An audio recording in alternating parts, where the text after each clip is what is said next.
गरजेचं आपलं कर्तव्य असतं. म्हणून देणं म्हणजे आराधना, देणं म्हणजे उष्ण देणं, देणं म्हणजे त्याचा आदर करणं. आणि हा नियम एक ऍग्रिकल्चरल नियम आहे, एक कृषी मधला नियम आहे. ते म्हणजे जे काय तुम्ही पेराल तेच तुम्ही कापाल. हा नियम कोणताही व्यक्ती बदलू शकत नाही. तुम्हाला ऑटोमॅटिक मिळणार नाही, तुम्हाला पेरावं लागतं. आणि हा नियम गलतीकार स्वतःचा 6वा अध्याय 7व्या वचनामध्ये सुद्धा लिहून ठेवलेला आहे. होशेया 8:7 मध्ये सुद्धा लिहिलेलं आहे. आणि दुसरे करीन 9:6 आणि 7 मध्ये सुद्धा या गोष्टी लिहून ठेवलेल्या आहेत. हो विश्वासाने देणं प्रत्येक तारण पावलेल्या व्यक्तीचं काम बनतं. आणि म्हणून फिलिपीची मंडळी ही एक देणारी मंडळी होती. काही काळानंतर ज्यावेळेस तो पत्र लिहिते, फिलिपी 4:14 आपण मगाशी वाचलं, पाऊल काय लिहिते पत्रामध्ये, मला कोणीच दिलं नाही पण तुम्ही मला दिलं. पाऊलाला आठवतं की हा मंडळीने मला दिलेले आहे. नुसते एकदा नाही तर थैसलीमध्ये असताना 2 वेळा तुम्ही दिलेले आहे. माझी ही मंडळी गरीब मंडळी सुद्धा होती. आणि ह्या मंडळीमध्ये कोणत्या प्रकारचे लोक होते ना, ते देणारे लोक सुद्धा होते. या पाऊलाला ते लोक पैशाच्या द्वारे मदत करणारे सुद्धा लोक होते. आणि पाऊल ही गोष्ट विसरला नाही. हो विश्वास आहे, प्रभू हा पुरवणार आहे. पण माझं आणि आपल्या सर्वांचं कर्तव्य बनतं देणं. आणि देण्यासाठी हात नाही लागत, देण्यासाठी मन लागतं. जर आपलं मन चांगलं आहे तर मनुष्य देईल ते. आणि किती देणं ते गरजेचं नाही, आपण कशा प्रकारे देतो ते महत्वाचं आहे. कारण देव कधीही तुमचे उसने ठेवणार नाही. जुन्या करारामध्ये दशमांश, पण नव्या करारामध्ये कुठे लिहिलं नाही दशमांश द्या, नाही, जे होईल तेवढं द्या. पण कमीत कमीत तेवढं दिलंच पाहिजे, तेवढं दिलंच पाहिजे. दशमांश तरी, पण दशमांश मी तरी म्हणेल नुसतं दशमांश देणं, त्याच्यापेक्षा अधिक देणं गरजेचं आहे. जर तुमचा पगार तेवढाच राहिला तर काय होईल? माझा पगारच वाढत नाही तर काय होईल? तुम्ही जाल ना त्या साहेबाकडे, माझा पगार का वाढत नाही? 5 वर्ष झाले पगारच वाढवत नाही. जर पगार वाढत नाही तर आपलं देणं सुद्धा वाढवतं का? अजून दशमांश सुद्धा आपण देत आहोत का? काही काळा अगोदर एक मनुष्य देवाकडे, प्रभूच्या दासाकडे आला आणि त्याने सांगितलं त्या दासाला, पण माझ्यासाठी प्रार्थना करा. का प्रार्थना करू? तर मला दशमांश देण्यासाठी फार जड लागतं, जड होत आहे, मला कळत नाही मी कसं देऊ. कारण ज्या वेळेस काही वर्षा अगोदर यास मला जॉब साधा होता, त्यावेळेस मला 10,000 सॅलरी होती, त्यावेळेस मी पटकन दशमांश द्यायचं 1,000. त्यावेळेस मला एवढं काय मला वाटलं नाही. पण काही काळानंतर माझी सॅलरी 50,000 झाली आणि आता 5,000 सुद्धा मी दिले. पण आता माझी सॅलरी 10 लाख आहे, आणि आता मला जड वाटतंय 1 लाख देण्यासाठी. तुम्ही प्रार्थना करा माझ्यासाठी, तुम्ही करा प्रार्थना माझ्यासाठी.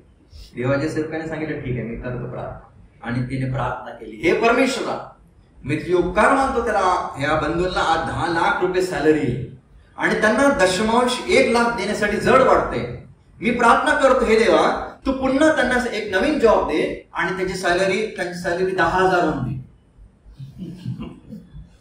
म्हणजे त्यांना 1,000 सोपं वाटेल देण्यासाठी. तो मध्येच ब्रदर थांबा, मी सुरुवात करेल आता पुन्हा देण्यासाठी 1 लाख. आता मला कळालंय माझी चूक. हो विश्वास नाही, 1,000 देणं सोपं आहे, पण 1 लाख देणं फार कठीण आहे. आता मला माहिती आहे, पण नाव नाही सांगणार. एका व्यक्तीचं दशमांश नेहमी द्यायचा, पण एकदा त्याला मिळाले 2 करोड त्याला भेटले. त्या व्यक्तीला त्याने आपलं घर सेल केलं आणि 2 करोड भेटले. आता 2 करोडचं दशमांश किती होईल? 20 लाख. त्याला आता 20 लाख द्यायचे. तो माझ्याकडे आला, म्हणजे मी काय करू तरी काय, मला कसं तरी वाटते 20 लाख देण्यासाठी मेहनत तुमच्यावर आहे. तुम्हाला जे द्यायचे ते प्रभूसाठी करा, मंडळीसाठी करा, जे आहे त्याच्यासाठी करा. पण शेवटी त्यांनी केलंच नाही. आणि काय झालं माहितीये, काय कारणास्तव 20 लाख ते त्याचे 40 लाख गेले, 40 लाख गेले. आणि नंतर मग तो आला, माझ्यासाठी ब्रदर प्रार्थना करा, माझी एवढी रक्कम गेली कारण मी देवाचा दशम मी ठगला, मी फसवलं देवाला. हो विश्वास नाही ना, आपल्या जीवनामध्ये आपण काय करतो दिवस. मला आठवतं आम्ही लहान असताना एक व्यक्ती आमच्या मंडळीमध्ये होते आणि ते नेहमी पप्पाकडे यायचे. ते चांगल्या हुद्द्यावरती काम करायचे. बरोबर, मला काहीतरी करायचे मंडळीसाठी. माझ्या पप्पा त्यांना सांगायचे करा काहीतरी.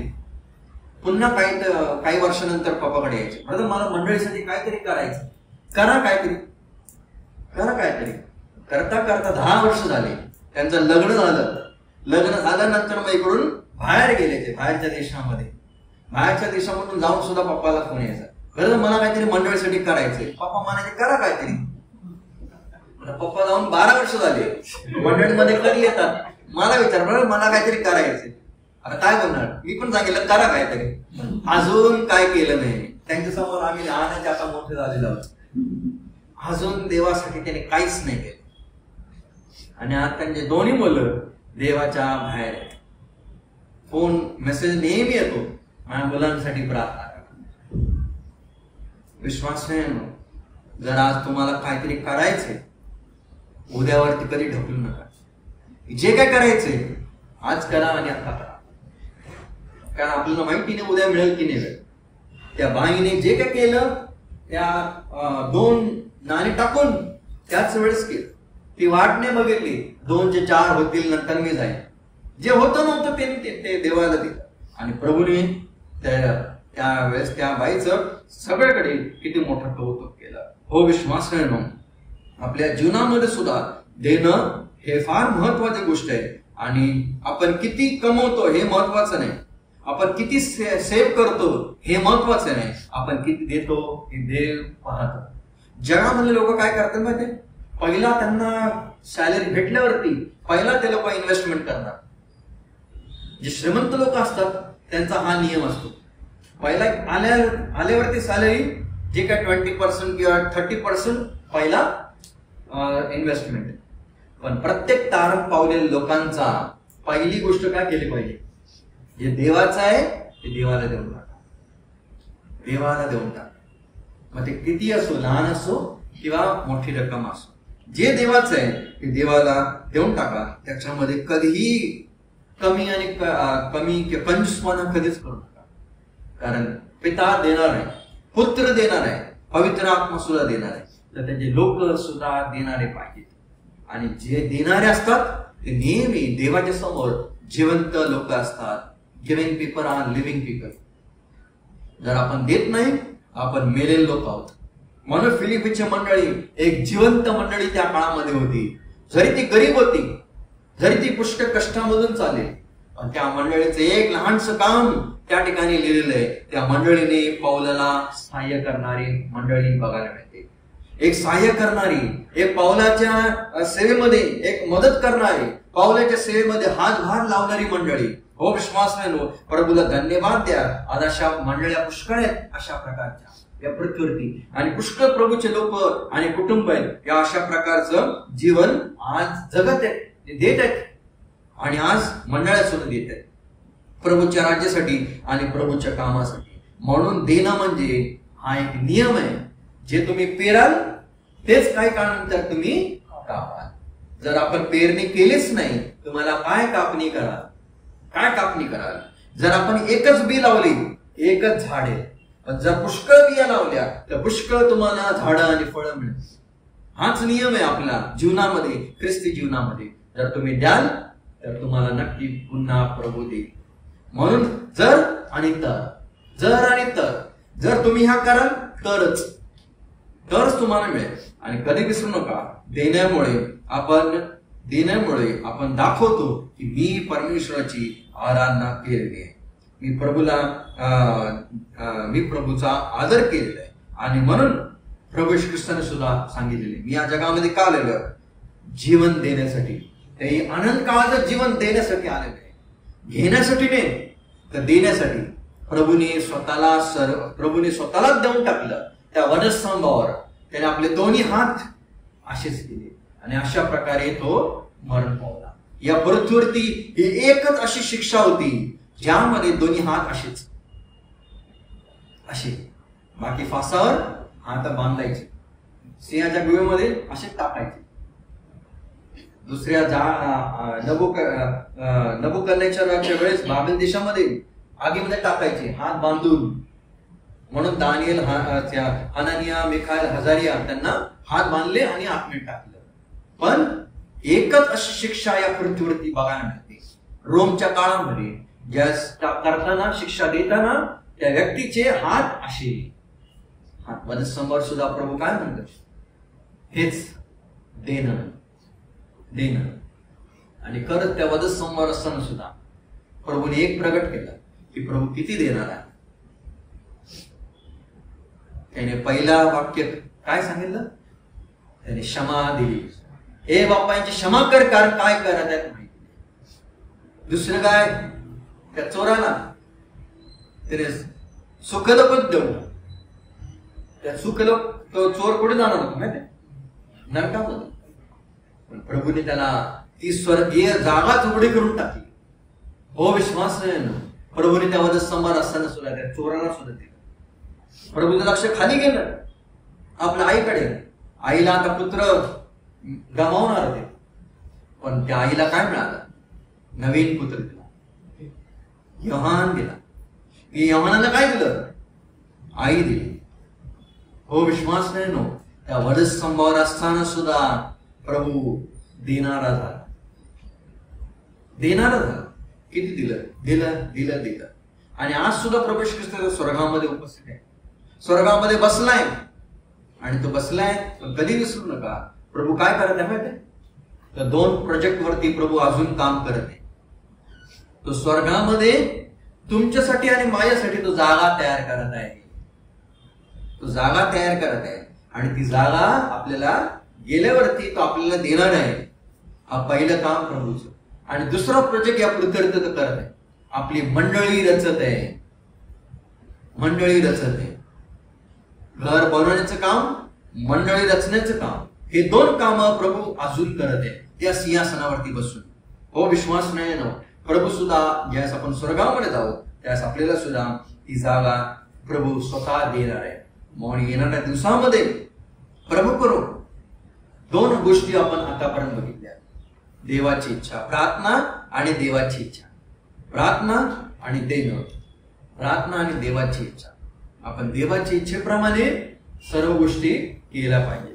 देवाच्या इच्छेप्रमाणेच आपण दिलं सुद्धा पाहिजे. जर आपण देत नाही तर आपलं जीवन या पृथ्वीवरती मेलेल्यासारखं आहे, म्हणून सर्वात उत्तम गोष्ट या पृथ्वीवरती आपण करू शकतो ते म्हणजे प्रभूसाठी आपण काहीतरी करू शकतो. आता देण्याचं आपण आहे तर आपण कोणासाठी दिलं पाहिजे, कोणासाठी, सुवार्थीसाठी, मंडळीच्या कार्यासाठी, गरिबांसाठी, विधवेंसाठी, देवाच्या सेवकांसाठी, या सर्व गोष्टीसाठी देणं गरजेचं आहे. आता तुम्ही मुंबईमधले सर्व भिकारी आपल्यापेक्षा जास्ती कमावतात. मला माहिती, मी काही वर्षा अगोदर, कोविडच्या अगोदर वसईमध्ये मी बायबल स्टडी घेण्यासाठी प्रत्येक थर्सडेला जायचो त्या मंडळीमध्ये. आणि जाण्याच्या अगोदर मी पाहिलं त्या स्टेशनच्या बाजूला हॉटेलमध्ये काहीतरी खाऊन जायचो. नंतर मला लेट असायचा. नेहमी त्या ठिकाणी ना त्याच वेळेमध्ये भिकारी लोक यायचे. आता हॉटेलमध्ये चिल्लर द्यायचे, पैसे द्यायचे आणि जायचे. मी एकदा त्या हॉटेलच्या मॅनेजरला विचारलं, ये कितना रोज आते हैं? दिन में 3 बार आते हैं. दिन में 2,500-3 हजार, दिवसाला 2,500-3 हजार. काय सॅलरी त्यांची विचार करा. हा, बॉम्बेच्या बाहेर गरीब लोकांना काही मिळत नाही. बॉम्बेमध्ये जे भिकारी आहेत त्यांना पुष्कळ मिळतं. मागच्या 2-3 महिन्या अगोदर मी बँकेच्या लाईनीवर उभा होतो माझ्यासमोर एक बाई होती, ती मला माहिती बाई कोण आहे, ती टाटा हॉस्पिटलच्या एक्झॅक्टली समोर बसते भीक मागत. ती बाई माझ्यासमोर उभी राहिली आणि तिने 3,000 टाकले त्या बँकेमध्ये. आणि नंतर ती मॅनेजर होती, पैसे घेत होती. तिला चर्चे मला पैसे टाकायचे होते आतमध्ये. त्याला विचारलं येते का, तिने मला फॉर्म भरण्यासाठी दिलं. त्या फॉर्म भरला आणि पुस्तकामध्ये बघितलं, त्या पुस्तकामध्ये 60,000.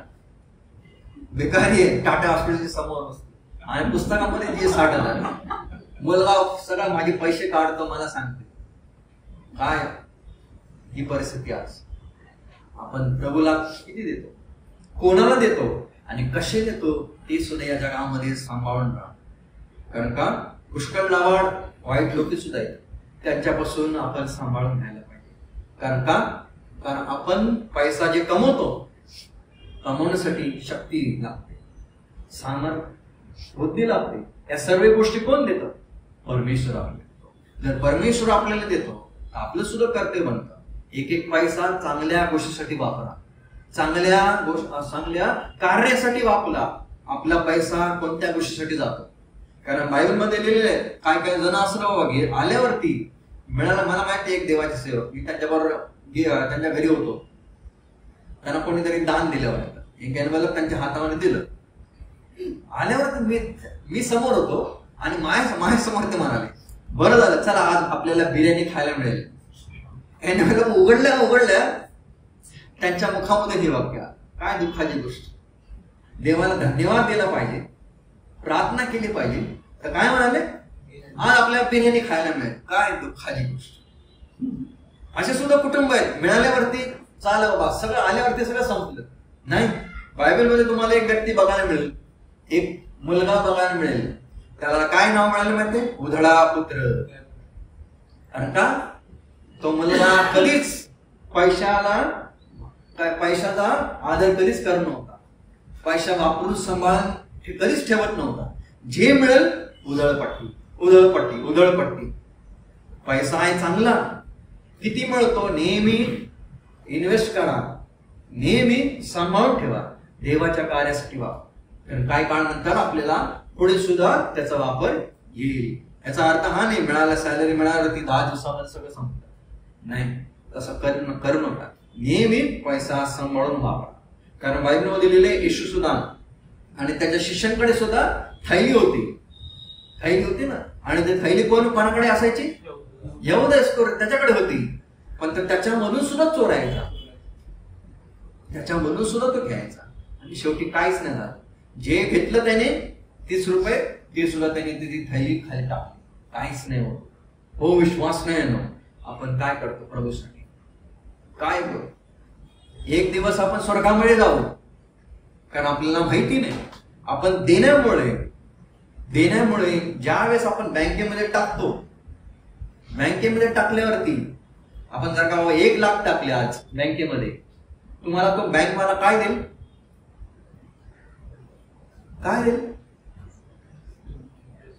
एक पावती देईल, ते पण अर्धी. 1 लाख रुपये दिल्यावर त्याचं एकच पावती देईल, बस तेवढेच. हे म्हणजे काय? आम्ही टाकलेलं आहे, आता ते बँकेमध्ये सिक्युअर आहे. काही काळानंतर आपल्याला काय मिळेल? आणखीन विथ इंटरेस्ट आपल्याला पुन्हा मिळणार आहे. म्हणजे ज्या वेळेस आपण बँकेमध्ये टाकतो, आपण काय करत आहोत माहितीये? आपण इन्व्हेस्ट करत आहोत.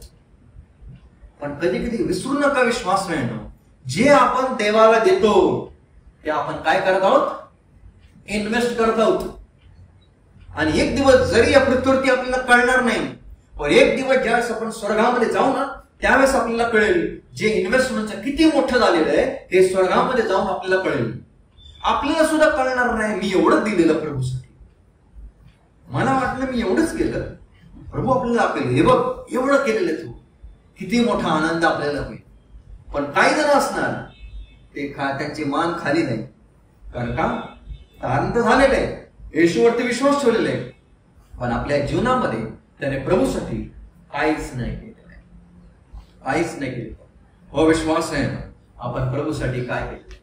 म्हणून देवाची इच्छा आणि प्रार्थना, देणं आणि प्रार्थना या दोन्ही गोष्टी एकत्र जाताना आपल्याला बघायला मिळेल. आणि येणाऱ्या दिवसामध्ये प्रभू करो, देव करो, या प्रकारे जगण्यासाठी, करण्यासाठी, राहण्यासाठी प्रभू आपण सर्वांचं सहाय्य करो, मदत करो. देव करो ही वचने आशीर्वाद.